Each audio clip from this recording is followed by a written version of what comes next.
नमस्कार मेरे प्रिय विद्यार्थियों, आप सभी का हार्दिक अभिनंदन है। मैं डॉक्टर विनी शर्मा। आज मैं आपके सामने लेकर आई हूँ 6th वीडियो विधायिका का, जिसमें आज हम ये जानेंगे कि संसदीय समितियां क्या कार्य करती हैं।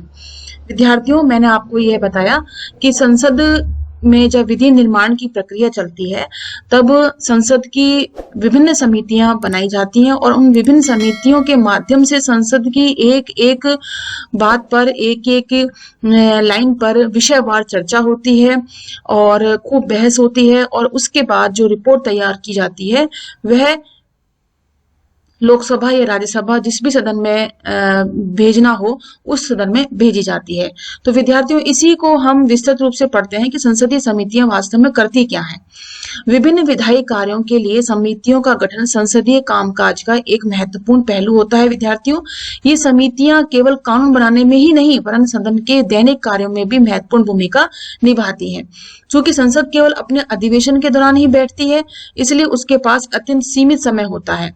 किसी कानून को बनाने के लिए उससे जुड़े विषय का गहन अध्ययन करना पड़ता है। इसके लिए उस पर ज्यादा ध्यान और समय देने की जरूरत पड़ती है। इसके अतिरिक्त और भी बहुत से महत्वपूर्ण कार्य होते हैं विद्यार्थियों, जैसे विभिन्न मंत्रालयों की अनुदान मांगों का अध्ययन करना, विभिन्न विभागों के द्वारा किए गए खर्चों की जांच करना, भ्रष्टाचार की मामलों की जांच पड़ताल करना इत्यादि।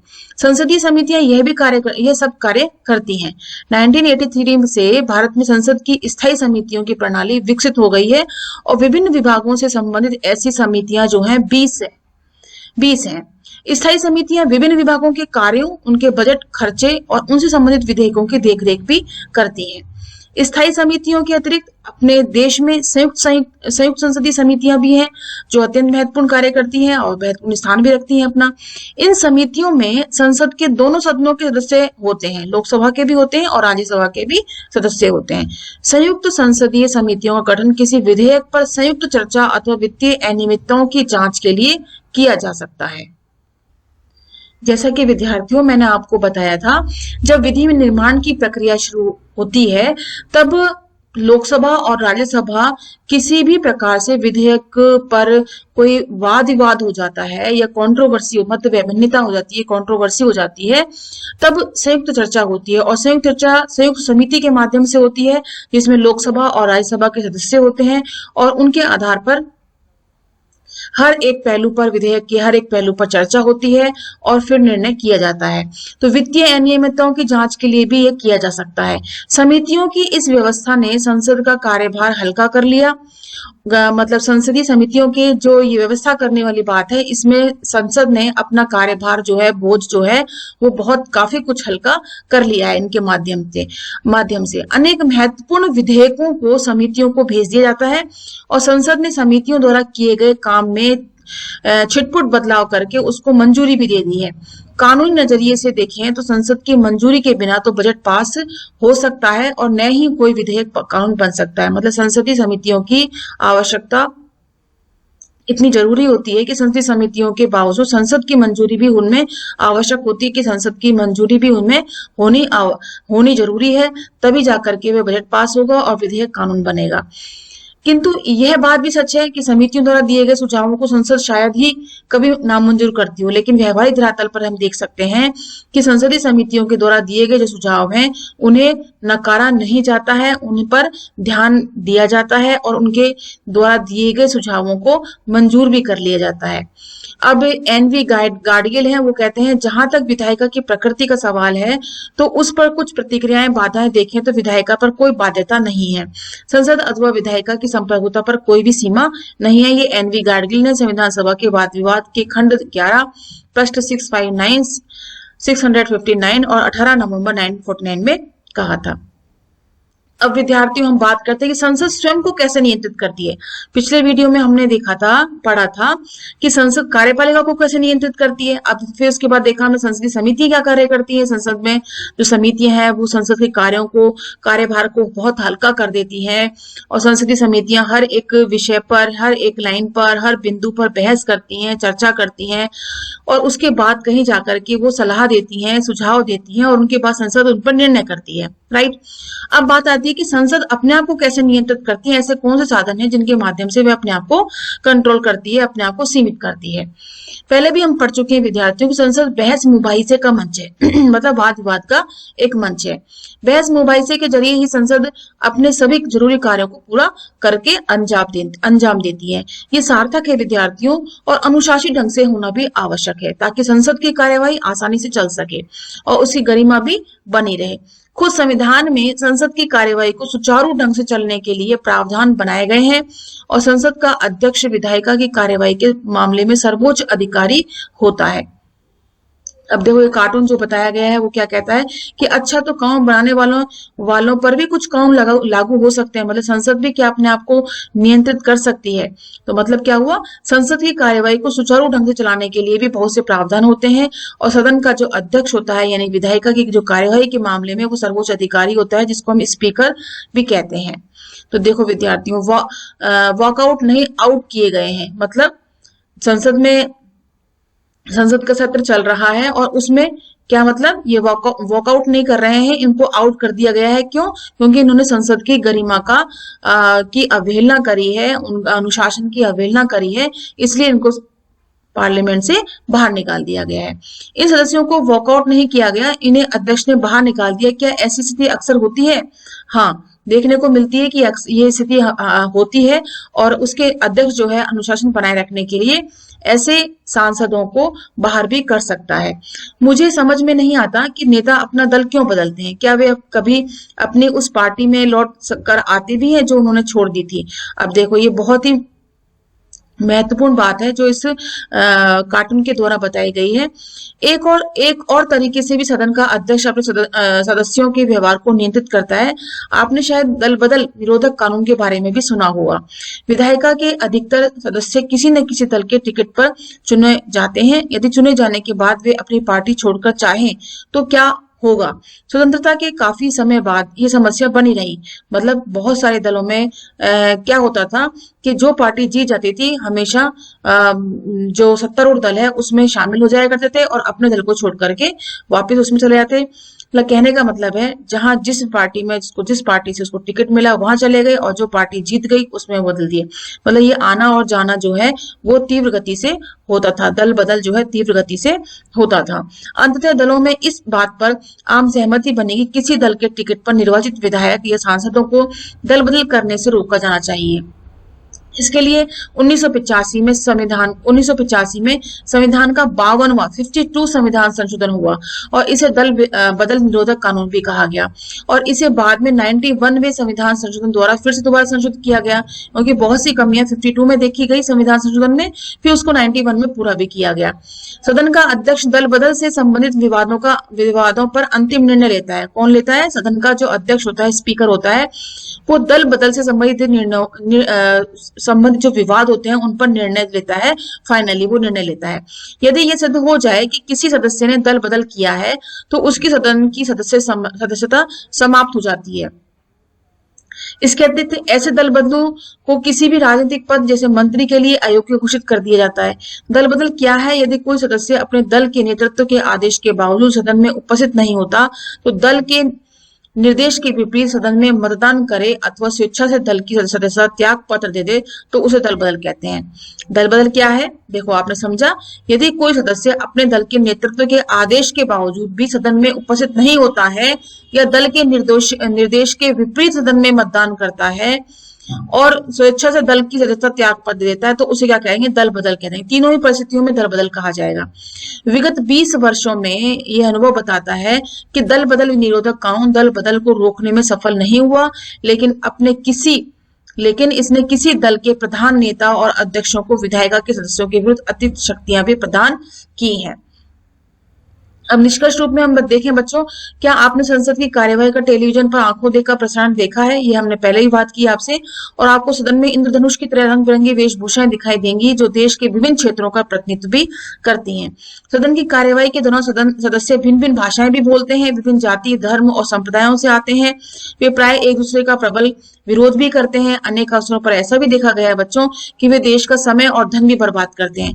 लेकिन पिछले इस अध्याय में पीछे इस अध्याय में आपने ये भी देखा होगा कि संसद कार्यपालिका को प्रभावी ढंग से नियंत्रित भी करती है ना, जिसमें हमने बताया था प्रश्न पूछ करके, शून्यकाल के माध्यम से, काम रोको प्रस्ताव जैसे स्थगन प्रस्ताव भी कहते हैं, आधे घंटे की चर्चा होती है, अविश्वास प्रस्ताव होता है, वित्तीय नियंत्रण होता है, ऐसे बहुत से नियंत्रण जो है संसद कार्यपालिका पर लगाती है।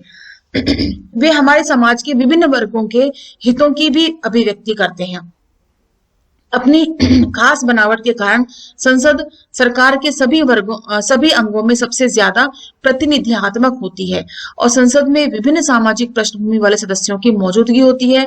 इससे संसद ज्यादा प्रतिनिधियात्मक होती है और इस कारण संसद जनता की इच्छाओं के अनुरूप चलती है और जनता की आकांक्षाओं के प्रति संवेदनशील होकर कार्य करती है। संसदीय लोकतंत्र में जनता की इच्छाओं का प्रतिनिधित्व करने वाली ये विधायिका अत्यंत शक्तिशाली और उत्तरदायी संस्था है और यही संसद की लोकतांत्रिक शक्ति का आधार है। संसदात्मक शासन प्रणाली एक महत्वपूर्ण संसदात्मक शासन प्रणाली है। संसदीय व्यवस्था जो है कानूनों का निर्माण करती है। संसदात्मक शासन व्यवस्था संसद और विधायिका जिसे हम कहते हैं, राज्यों में विधानमंडल भी कहा जाता है, ये सब जो है कानून निर्माण का कार्य करती है, कार्यपालिका को नियंत्रित करती है, सीमांकन करती है उसका, अपने कार्यपालिका अपने कार्य क्षेत्र में तानाशाह ना हो जाए, अपनी शक्तियों का मनचाहा प्रयोग न करने लग जाए, इसलिए संसद समय समय पर उसे नियंत्रित भी करती है और संसद भी स्वयं अपने आप को नियंत्रित करती है। अध्यक्ष स्पीकर के माध्यम से अनुशासन बना रहता है और जो अनुशासन की अवहेलना करता है उसको संसद के सत्र से ये बाहर निकाल भी दिया जाता है। तो कहने का तात्पर्य ये, विद्यार्थियों की संसद एक महत्वपूर्ण संस्था है, विधायिका एक महत्वपूर्ण संस्था है जो देशवासियों के लिए, जनता के लिए कानूनों का निर्माण करती है, उनकी इच्छाओं को, उनकी आकांक्षाओं को संवेदनशील होकर के उन पर कार्य करती है और कानूनों का निर्माण करती है। तो इसके साथ ही बच्चों ये वीडियो यही समाप्त होता है। इसमें हम प्रश्नावली देखते हैं। इसमें बहुत सारे प्रश्न जो हैं इसमें पूछे गए हैं। इसके अलावा भी प्रश्न मैं आपको और बताऊंगी जिसमें आप उन प्रश्नों का आप उत्तर अपनी नोटबुक में लिखिएगा और इस वीडियो में आपको जो चीज आपको समझ में नहीं आई है आप कमेंट बॉक्स में लिख करके आप मुझे बता सकते हैं और पूछ सकते हैं। तो प्रश्नावली में आप देखिए कि किस प्रकार से आलोक मानता है कि किसी देश को कारगर सरकार की जरूरत होती है और जो जनता की भलाई करे। अतः यदि हम सीधे सीधे अपना प्रधानमंत्री और मंत्रीगण चुन लें और शासन का काम उन पर छोड़ दें तो हमें विधायिका की आवश्यकता ही नहीं पड़ेगी। क्या आप इस बात से सहमत हैं? तो अपने उत्तर दीजिए इसमें। ऐसे किसी कक्षा में द्विसदनीय प्रणाली के गुणों पर बहस चल रही थी। चर्चा में निम्नलिखित बातें उभर कर सामने आई। इन तर्कों को पढ़िए और अपनी सहमति और असहमति बताइए। जैसे नेहा ने कहा द्विसदनीय प्रणाली की से कोई उद्देश्य नहीं सलता। शमा ने तर्क दिया कि राज्यसभा में विशेषज्ञों का मनोनयन होना चाहिए। त्रिदेव है, उसने कहा कि यदि कोई देश संघीय नहीं है तो फिर दूसरे सदन की जरूरत ही नहीं है। तो इस प्रकार से इन्होंने अपने अपने तर्क दिए। आप इन तर्कों पर अपनी सहमति और असहमति दर्शा सकते हैं और कारण भी लिख सकते हैं। फिर उसके बाद आता है लोकसभा कार्यपालिका को राज्यसभा की तुलना में क्यों कारगर ढंग से नियंत्रण में रख सकती है। लोकसभा जो है कार्यपालिका को राज्यसभा की तुलना में ज्यादा कारगर ढंग से नियंत्रण रख सकती है। मतलब राज्यसभा नहीं रखती है, लोकसभा ज्यादा उस पर नियंत्रण रखती है। क्यों रखती है, कैसे रखती है, आप कारण बताइए। लोकसभा कार्यपालिका पर कारगर ढंग से नियंत्रण रखने की नहीं बल्कि जन संभावनाओं और जनता की अपेक्षाओं की अभिव्यक्ति का मंच है। बिल्कुल सही बात है लोकसभा। क्या आप इस बात से सहमत हैं? तो आपको कारण बताएं कैसे क्यों सहमत हैं। फिर नीचे संसद को ज्यादा कारगर बनाने के कुछ प्रस्ताव दिए गए हैं। इनमें से प्रत्येक के साथ अपनी सहमति और असहमति का उल्लेख कीजिए और बताइए कि इन सुझावों को आप मानेंगे तो वो कितने प्रभावी होंगे। तो संसद को अपेक्षाकृत ज्यादा समय तक काम करना चाहिए। संसद के सदस्यों की सदन में मौजूदगी अनिवार्य कर दी जानी चाहिए। अध्यक्ष को यह अधिकार होना चाहिए कि सदन की कार्यवाही में बाधा पैदा करने पर सदस्य को दंडित कर सके। इसी प्रकार से आरएफआई वो कहता है कि वो जानना चाहता है कि अगर मंत्री ही अधिकांश महत्वपूर्ण विधेयक प्रस्तुत करते हैं तो बहुसंख्यक दल अक्सर सरकारी विधेयक को पारित कर देता है ना। तो फिर कानून बनाने की प्रक्रिया में संसद की क्या भूमिका है। आप आरिफ के उत्तर से सहमत हैं तो कैसे, और नहीं है तो कैसे। मतलब मंत्री ही अगर संसद में विधेयक पेश करता है तो कानून बनाने के लिए हमें संसद की आवश्यकता ही क्यों है, और वही कानून बनाता है। आप निम्नलिखित में से किस कथन से सबसे ज्यादा सहमत हैं? आप अपना उत्तर दीजिए। जैसे सांसद या विधायकों को अपनी पसंद की पार्टी में शामिल होने की छूट होनी चाहिए। दल बदल विरोधी कानून के कारण पार्टी के नेता का दबदबा पार्टी के सांसद या विधायकों पर बढ़ा है। दल बदल हमेशा स्वार्थ के लिए होता है और इस कारण जो विधायक और सांसद दूसरे दल में शामिल होना चाहता है उसे आगामी 2 वर्षों के लिए मंत्री पद के अयोग्य करार कर दिया जाना चाहिए। उसी प्रकार से डॉली और सुधा है, वो एक बात पर चर्चा चल रही है उनके बीच में, तो मौजूदा वक्त में संसद कितनी कारगर और प्रभावकारी है। डॉली का मानना था कि भारतीय संसद के कामकाज में गिरावट आई है, बिल्कुल गिरावट आई है। यह गिरावट एकदम साफ दिखाई देती है। क्या बहस मुबाही से, मतलब जो वाद विवाद होता है उस पर समय कम खर्च होता है और सदन की कार्यवाही में बाधा उत्पन्न होती है। वॉकआउट यानी बहिर्गमन करने में ज्यादा समय निकलता है। और सुधा का तर्क है कि लोकसभा में अलग अलग सरकारों ने मुंह की खाई भी है, धाराशायी भी हुए हैं। आप सुधा या डॉली के तर्क से किस प्रकार से पक्ष और विपक्ष में अपना उत्तर दे सकेंगे, आप लिखिए इसके अंदर। किसी विधेयक को कानून बनाने के क्रम में जिन अवस्थाओं से गुजरना पड़ता है उन्हें क्रमवार सजाइए। जैसे कि हमें चित्र में हमने पढ़ा था, डायग्राम में हमने पढ़ा था कि किस प्रकार से विधेयक का निर्माण होता है और स्टेप बाय स्टेप आपको ये बताना है कि किस प्रकार से ये इसमें कुछ कैसे कै खे गे घे न जय तक आपको ये दे रखा है। तो आप इसको क्रमवार बताइए कि कैसे कैसे इसमें विधेयक का प्रस्तुतिकरण होता है, कौन पास करता है, फिर किसके पास जाता है, ये आपको पूरा सजाना है इसको। इसके बाद आता है 10वां और अंतिम प्रश्न आता है, उसमें पूछा जाता है कि संसदीय समिति की व्यवस्था से संसद के विधायी कामों के मूल्यांकन और देख रेख पर क्या प्रभाव पड़ता है। मतलब संसदीय समिति जो है वो संसद के कामों को किस प्रकार से हल्का करती है, क्या मूल्यांकन करती है, क्या जांच परख करती है, देख रेख करती है, उसके बारे में उसका प्रभाव जो है संसद पर क्या प्रभाव पड़ता है, इन सबका मूल्यांकन आपको करना है। तो विद्यार्थियों इन सभी प्रश्नों का आपको उत्तर देना है। इसके अलावा भी बहुत से छोटे छोटे प्रश्न हैं जो मैं आपको कक्षा में बताऊंगी। और जो प्रश्न आपको नहीं आ रहे हैं, नहीं समझ में आ रहे हैं या किसी प्रकार का डाउट है तो आप कमेंट बॉक्स में आप मुझसे पूछ सकते हैं। और अब नेक्स्ट वीडियो में हम नए अध्याय को लेकर के आएंगे जिसमें हम सर्वोच्च न्यायपालिका यानी न्यायपालिका के बारे में, न्यायालय के बारे में हम पढ़ेंगे। तब तक के लिए हम आपसे विदा लेते हैं। धन्यवाद एंड नमस्कार।